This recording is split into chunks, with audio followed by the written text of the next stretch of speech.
Did you know that it only takes 4 small changes to go from sexless to making love with your wife 3 times per week? I have helped hundreds of men go from intimacy issues to having passionate sex within weeks and discovered that the solution is actually the opposite of what most experts tell you to do. So in this video, I'm going to show you the simple 4-step system to save your sexless marriage so you can finally reignite the passion with your wife. To start, let me show you the biggest mistake that stops women from desiring their husbands. I had a client, Michael, who was lying in bed next to his wife night after night, feeling completely rejected and unwanted. Their intimacy issues were so bad that at one point they couldn't even live in the same house anymore. What really culminated to me joining the program was a temporary separation with my wife. So I told Michael to do something that shocked him. Completely forget about his wife and instead focus on the steps in this video. Within weeks, their sex life totally changed. She went from a complete shutdown to initiating passionate sex. We've been having great sex and more sex. We were both kind of falling asleep, and then my wife snuck over, is like, "Hey, baby, do you want to make love?" That is what happens when you follow these 4 steps. So let's begin with step number 1. How do you become that man she can't resist? Well, I'm going to show you how to stop the behaviors that are killing her attraction to you. And to do that, I need you to be brutally honest with yourself right now. What happened to you after you got married? Did you gain 20 pounds and start wearing sweatpants to dinner? Did you stop caring about your career and just coast? Or did you do this? My habits would be like to chill out. I would smoke weed, or I would watch Netflix and YouTube. I also used it as an escape. And it's something that I've been struggling with for years. Here's a reality check. See if you have become emotionally unavailable, miserable, or maybe even a workaholic who checked out of life. Now, imagine you're being single again and you walk into a bar looking and acting like this. What woman would be attracted to that guy? None. 0, right? So why do you think your wife should be?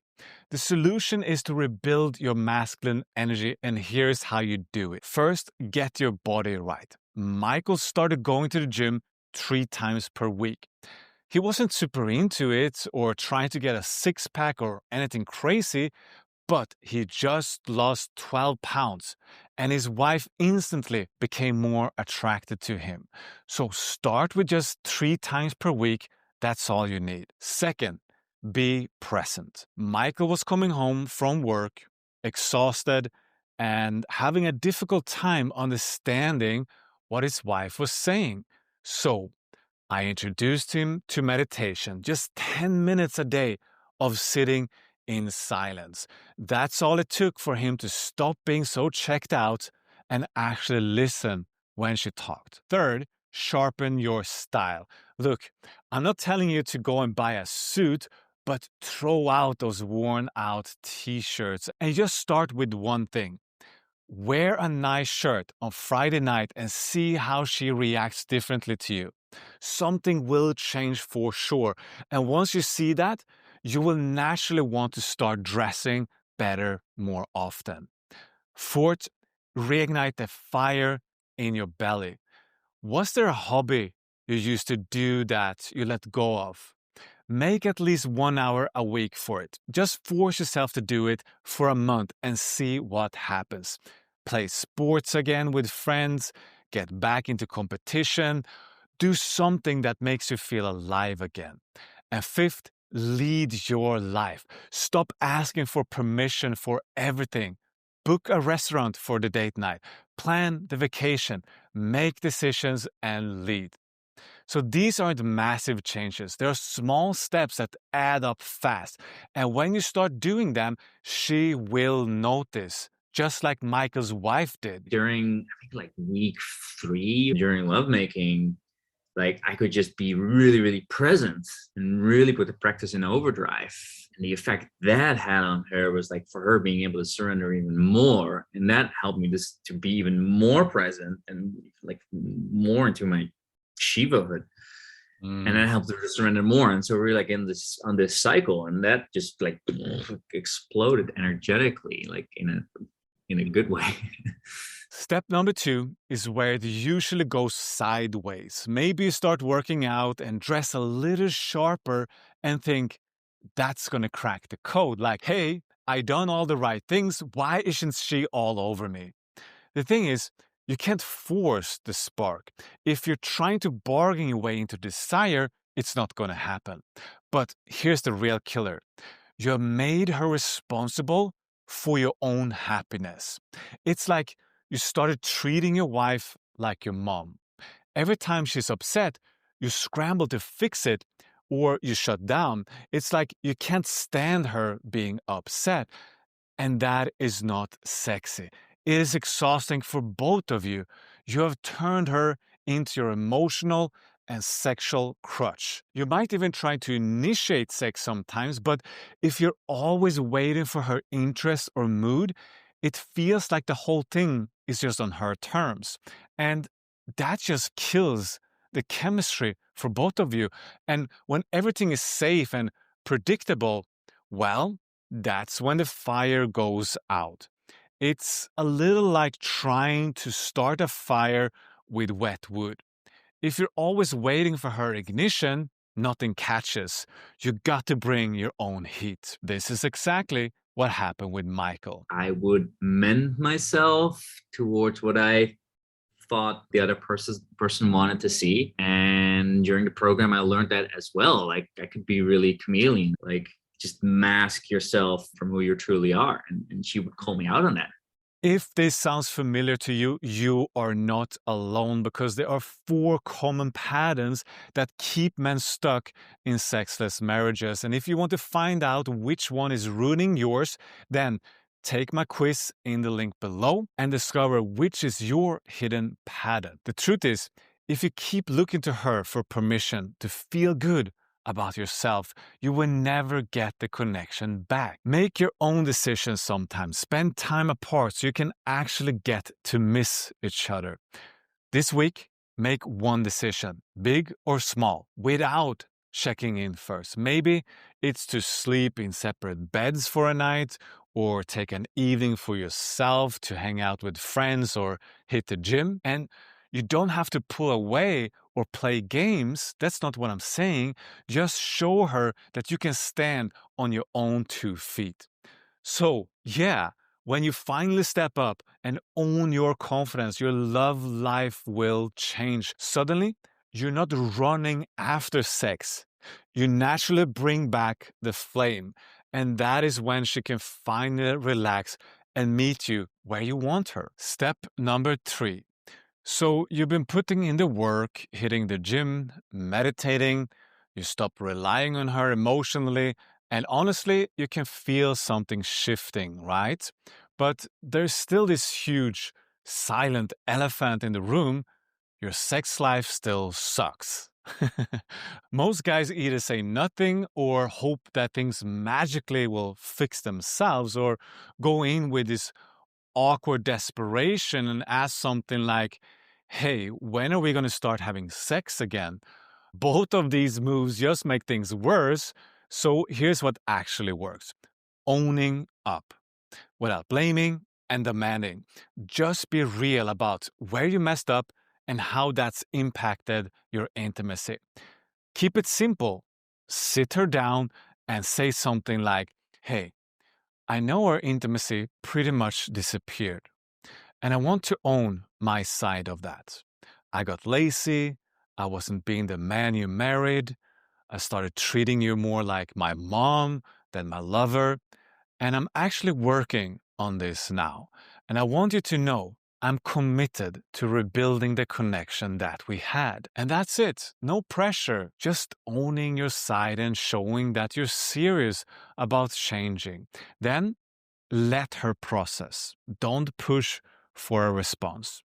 This is how you put trust back on the table. That's the foundation for better sex and for real intimacy coming back. When Michael did this, this is what happened. Texting back and forth with my wife, like, hey, how you doing? You know, like, hey, I miss you. Yeah. Oh, looking forward to see you. You want to go on a date Saturday? Like, yeah. We're like, all right. I learned this new thing in the last module, and I really want to try it with you. Like, oh, okay, cool. Step number 4. So, you done the inner work, you stopped being her emotional kid, you cleared the air. Now it's time to bring some life back into this thing. Most guys think intimacy will just magically reappear, but it won't. You got to be intentional about creating novelty and excitement again. And here's how you do it. First, do a daily check-in. Michael and his wife started taking just 2 minutes before bed, and they asked each other this question: what did I do today that built trust or broke trust? And that's it. No long therapy sessions needed, just 2 minutes of honesty. And within a week, they were both more aware of how their actions were landing, and small resentments stopped building up. Second, learn to listen without defending. Michael used to jump in and try to fix everything the moment his wife brought up an issue. So here's what I told him to do. When she starts talking, just shut up and listen for 60 seconds. Don't interrupt, don't defend, don't problem solve. Just listen. Take a deep breath and ask yourself, is this really about her, or am I reacting to something from the past? 9 times out of 10, it's your old wounds talking, not the actual situation. She would say something that didn't feel right to her, something I said or something I did. I take it personally, and it immediately triggered my not being good enough response, and I would collapse and I would get defensive. Third, do a weekly ritual. He started planning a weekly walk with his wife without phones, just 30 minutes walking and talking. So you can also do these walks, or you could pray together if you're spiritual, or you can start a gratitude practice where both of you share something that you appreciate about the other. The key is that you take the lead to make it happen every single week. Fourth, do a monthly assessment. Once a month, they would sit down and rate three things on a scale between 1 to 10. Trust, connection, and how well they handle conflict. Then they would pick one small habit to add and one to drop. It sounds simple, right? But it kept them from drifting back into old patterns. So the goal here isn't to get back to where you were before, it's building something better. You want her looking at you with the same fire she had when you first met, but with the depth that you both have earned. This is exactly what Michael did in only 9 weeks. He went from living in separate houses to moving back in together. His wife initiating sex and her friends asking why she's glowing. He said this. She told me her friends like, wow, you're really glowing. How are you doing? So she told her like, what's the state of our relationship and how she felt, and she felt like giddy and like in love and butterflies, and such a huge difference from her. So now when you know exactly how to save your sexless marriage, the thing is, all of this is totally useless if you don't know the most essential piece of advice that every sexless husband needs to know. It's that one thing that separates men who save their sexless marriages from the men who end up in divorce. And most guys never figure this out. So watch this video next to learn the most important piece of advice every sexless husband must hear. It will completely change how you approach intimacy in your marriage starting today. Blessings.